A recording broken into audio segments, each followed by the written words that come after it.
शुरुआत में पेरिस के पास एक बूढ़ी औरत के घर को दिखाया जाता है। उस बूढ़ी औरत के घर के एटिक में बहुत सारे चूहे रहते हैं। यहाँ पर चूहों की एक पूरी कॉलोनी है, पर बूढ़ी औरत को इस बारे में कुछ भी नहीं पता। और इसी कॉलोनी में रेमी भी रहता है, जिसके सूंघने की और टेस्ट करने की शक्ति सबसे अलग है। वो कभी भी बासी या बेकार खाना नहीं खाता, बल्कि वो सबसे बेहतरीन खाने को चुनता है। उसे अच्छा नहीं लगता कि दूसरे चूहे जंक में से, कबाड़ में से खाना खाते हैं। वो नहीं चाहता कि वो ऐसा खाना खाए। अब जिस बूढ़ी औरत के घर पर ये रहते हैं, वो टीवी पर पेरिस के एक बहुत बड़े शेफ का शो देखती है, जिसका नाम गुस्ताव है। और रेमी इसका बहुत बड़ा फैन होता है। उसका सपना होता है कि एक दिन वो उसी की तरह शेफ बनेगा। और एक दिन जब वो उसका शो देख रहा होता है, तो बूढ़ी औरत को पता चल जाता है कि उसके घर में रैट है। वो रेमी पर गोली चलाती है और एक गोली गलती से एटिक पर भी लग जाती है, जहाँ पर रैट्स की कॉलोनी है। वो पूरे के पूरे रैट्स नीचे आकर गिरते हैं। बूढ़ी औरत ये देखकर घबरा जाती है, पर अगले पल वो अपनी गन से उन सब पर हमला कर देती है। रैट्स की पूरी कॉलोनी अपनी जान बचाने के लिए यहाँ से भागती है। और तभी रेमी की नजर गुस्ताव की रेसिपी वाली बुक पर पड़ती है, जो बुक उसे बहुत ज्यादा अच्छी लगती है। और वो अपनी जान की परवाह किए बगैर उस बुक को लेने के लिए आगे बढ़ जाता है, जबकि सभी रैट्स बाहर बारिश में अपनी जान बचाने के लिए पानी से होते हुए सीवर के अंदर चले जाते हैं। रेमी भी बुक लेकर उसके अंदर आ जाता है, पर अब वो अपनी कॉलोनी से पूरी तरह से अलग हो चुका है। उसे नहीं पता कि उसके साथी कहाँ पर है। वो उन्हें ढूंढने की बहुत कोशिश करता है, लेकिन वो उसे नहीं मिलते। और अब वो पूरी तरह से हताश हो चुका है। अभी वो अपनी रेसिपी की किताब को खोलता है, और जैसे ही वो किताब को खोलता है, गुस्ताव उसके सामने आ जाते हैं। दरअसल वो ये सब इमेजिन कर रहा होता है। गुस्ताव से कहते हैं कि तुम्हारी जिंदगी बहुत बड़ी है, तुम जो करना चाहते थे, जो बनना चाहते थे, बन जाओ। जिस सफर पर तुम आगे बढ़ना चाहते थे, बढ़ जाओ, तुम्हें कोई नहीं रोक सकता। इस बात से रेमी को बहुत मोटिवेशन मिलता है, और वो यहाँ से निकलकर सीधा पेरिस के गुस्ताव के रेस्टोरेंट में पहुंच जाता है, जिसे देखकर वो बहुत खुश होता है। वही रेस्टोरेंट के अंदर दिखाया जाता है, जहाँ पर एल्फ्रेडो नाम का एक लड़का जॉब के लिए आता है। उसे यहाँ पर सफाई करने का काम मिल जाता है, और जब वो सफाई कर रहा होता है तो गलती से उससे सूप गिर जाता है। वो बहुत ज्यादा घबरा जाता है, क्योंकि अब उसकी जॉब जा सकती है। सूप की क्वांटिटी पूरी करने के लिए वो उसमें अजीब अजीब सी चीजें डालना शुरू कर देता है, ताकि सूप पहले की तरह पूरा हो जाए। ये सब कुछ रेमी ऊपर से देख रहा होता है। उसके साथ इमेजिनरी गुस्ताव भी होता है, जिसे वो हमेशा देखा करता है। दरअसल असल में गुस्ताव अब इस दुनिया में नहीं रहा, उसकी मृत्यु हो चुकी है। और रेमी उसे इमेजिन करता है। रेमी को देखकर बहुत गुस्सा आ रहा होता है कि नीचे एल्फ्रेडो पूरे सूप को खराब कर रहा है, और गलती से वो नीचे पानी में गिर जाता है। वो अपनी जान बचाने के लिए भाग रहा होता है, पर इससे पहले कि वो खिड़की से निकलता, उसे सूप की खुशबू आती है, जिससे उसे एहसास होता है कि एल्फ्रेडो ने पूरे सूप को खराब कर दिया। और अब रेमी खुद ही सूप में अलग अलग तरह के इंग्रेडिएंट्स डालना शुरू कर देता है। वो उसमें कई हर्ब्स डालता है, कई मसाले डालता है, और तभी उसे एल्फ्रेडो ऐसा करता हुआ देख लेता है। एल्फ्रेडो उसे पकड़ने के लिए उसे बर्तन के नीचे फंसा लेता है, पर यहाँ पर अब हेड शेफ आ चुका है। वो जब एल्फ्रेडो को देखता है तो उसे लगता है कि एल्फ्रेडो सूप में अलग अलग एक्सपेरिमेंट्स कर रहा है। वो उसे बहुत डांटता है, और ठीक इसी वक्त यहाँ पर एक वेटर आता है, और वो सूप निकाल कर बाहर एक लेडी के लिए ले जाता है, जो कि एक क्रिटिक है, जो खाने पीने की चीजों पर रिव्यू देती है। अब जो यहाँ पर हेड शेफ होता है, वो उसे रोकने की कोशिश भी करता है, लेकिन तब तक वेटर जा चुका होता है। वो लेडी सूप पीती है, और इसके बाद वो हेड शेफ को बुलाती है और कहती है कि मैंने इससे बेहतरीन सूप कभी नहीं पिया। ये सुनने के बाद वो हैरान हो जाता है। वो हैरान परेशान अंदर किचन में आता है, और खुद भी सूप को टेस्ट करता है। सच में सूप बहुत ज्यादा टेस्टी होता है। इसके बाद वो एल्फ्रेडो से पूछता है कि तुमने इतना टेस्टी सूप कैसे बनाया, तुम्हें हमारे सामने सूप को बनाना होगा। एल्फ्रेडो को कुछ भी समझ में नहीं आ रहा होता। वही रेमी को दिखाया जाता है, जो बर्तन के नीचे से अपनी जान बचाने के लिए खिड़की से भाग रहा होता है। तभी शेफ उसे देख लेता है, और वो एल्फ्रेडो से कहता है कि इसे पकड़कर बाहर फेंक दो। एल्फ्रेडो रेमी को पकड़कर बाहर ले जाता है, लेकिन वो उसे फेंकता नहीं है, बल्कि उससे पूछता है क्या तुमने सच में वो सूप बनाया था। रेमी अपना सर हिला के उसे हाँ कहता है। इसके बाद वो रेमी को जार से निकालता है। रेमी बहुत ज्यादा डरा हुआ होता है, इसीलिए वो भाग जाता है।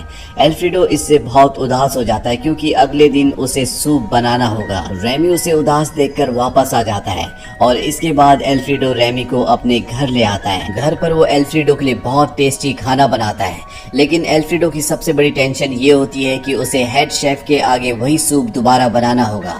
इसीलिए दोनों प्रैक्टिस करते हैं। रेमी उसके सिर पर बैठ जाता है, और बाल खींचकर उसे इंडिकेट करता है कि उसे कौन सी चीज कब उठानी है, और इस तरह से प्रैक्टिस करके दोनों परफेक्ट परफेक्ट हो जाते हैं और अब एल्फ्रेडो हेड शेफ के सामने जाता है और वो वैसा ही सूप एक बार फिर से बना देता है, क्योंकि उसकी कैप के अंदर रेमी बैठा होता है जो उसे इंडिकेट कर रहा होता है कि उसे कौन से स्पाइसेस को कब उठाकर डालना है। अब यहाँ पर जो हेड शेफ होता है, जो गुस्ताव के मरने के बाद इस रेस्टोरेंट का ओनर बन चुका है, वो एल्फ्रेडो को यहाँ पर जूनियर शेफ की नौकरी दे देता है। इस रेस्टोरेंट में एक ही फीमेल शेफ होती है। हेड शेफ कहता है कि ये तुम्हें नई नई चीजें बनाना सिखाएगी, साथ ही तुम पर नजर भी रखेगी। इसके बाद वो अपने ऑफिस में आ जाता है और अब वो एल्फ्रेडो के वो डॉक्यूमेंट्स देखना शुरू कर देता है जो उसने उस वक्त उसे दिए थे जब वो जॉब के लिए यहाँ पर आया था।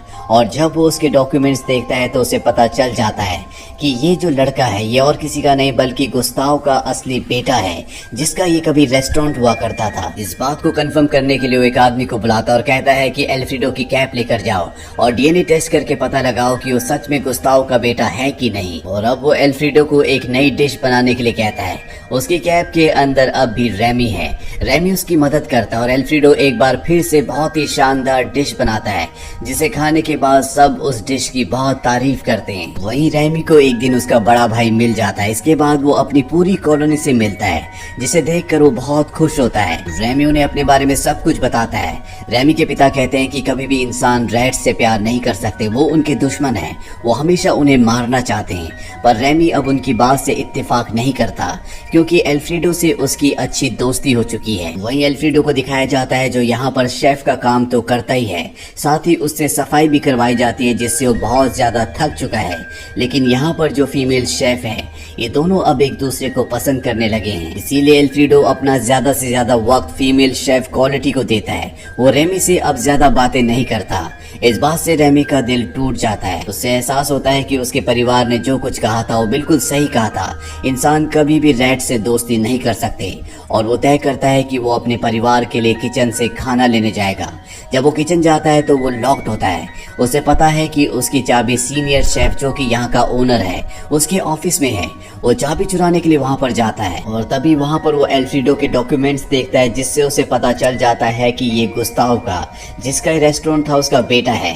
साथ ही वहाँ पर गुस्ताव की विल भी होती है, जिसके मुताबिक एल्फ्रेडो इस रेस्टोरेंट का ओनर है।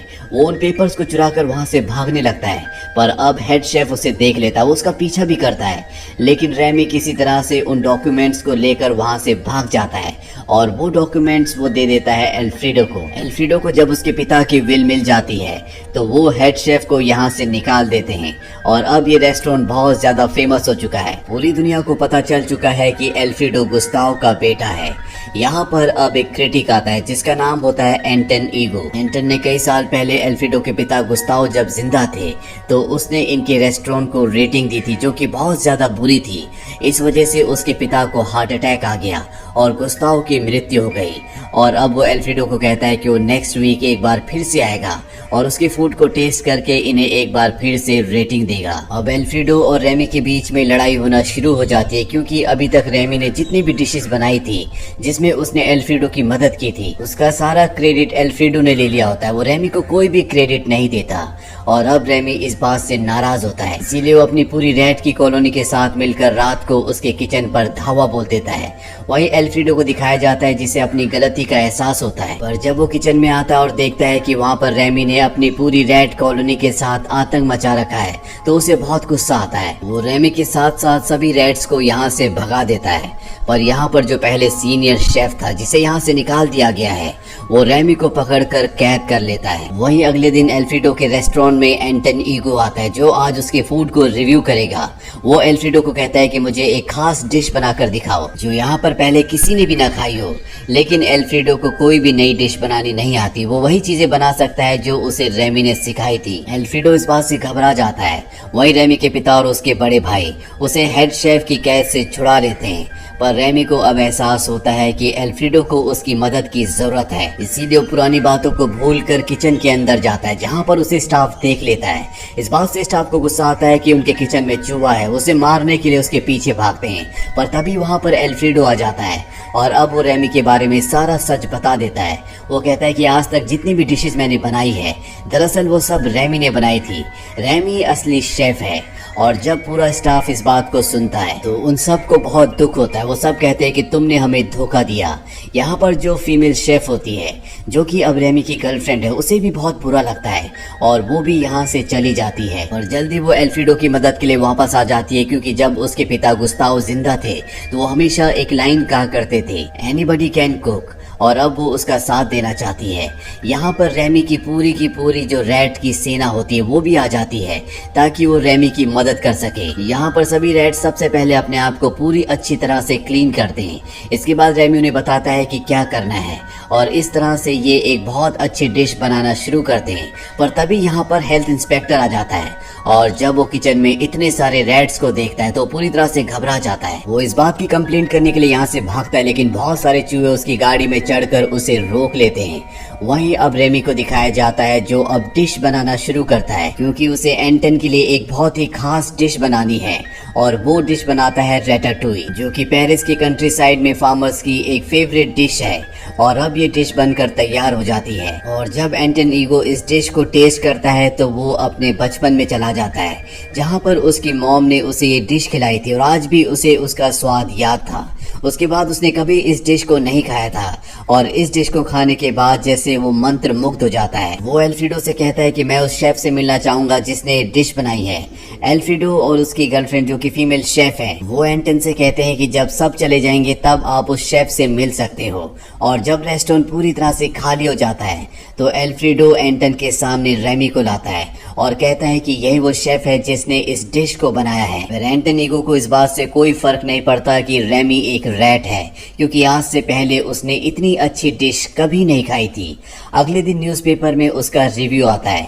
वो इनके रेस्टोरेंट को बहुत अच्छे रिव्यू देता है। साथ ही उसने अपने इंटरव्यू में ये भी कहा होता है कि गुस्ताव हमेशा एक लाइन कहा करते थे कि एनीवन कैन कुक, और ये बात बिल्कुल सही है। कल गुस्ताव के रेस्टोरेंट में जिस शेफ के हाथों का मैंने खाना खाया वो फ्रांस का सबसे शानदार कुक है। पर अपने इंटरव्यू में वो ये नहीं बताते कि रेमी एक कुक है।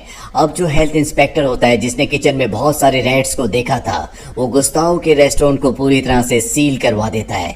साथ ही यहाँ पर एंटन ईगो की जॉब चली जाती है, क्योंकि उसने एक रैट के ऊपर रिव्यू किया था। और ये सब इतनी जल्दी हार नहीं मानते। जल्दी एल्फ्रेडो, उसकी गर्लफ्रेंड जो कि फीमेल शेफ है, और साथ ही रेमी, ये तीनों मिलकर एक नया रेस्टोरेंट खोलते हैं ताकि गुस्ताव की जो लेगेसी है उसको कंटिन्यू किया जा सके। और इस रेस्टोरेंट के लिए इन्वेस्ट करता है एंटन ईगो, जो अक्सर इनके रेस्टोरेंट में आकर खाना भी खाता है। उनके नए रेस्टोरेंट का नाम होता है ला रैटाटूई। रेमी का परिवार और उसके जितने भी रैट साथी होते हैं वो किचन के एटिक में रहते हैं, यानी कि उनको भी एक नया घर मिल चुका है। इसी के साथ ये फिल्म, ये कहानी यहीं पर खत्म हो जाती है। ये फिल्म ईयर 2007 में रिलीज हुई थी। IMDb पर इसकी रेटिंग है 8.1। उम्मीद करते हैं कि ये कहानी आपको पसंद आई होगी।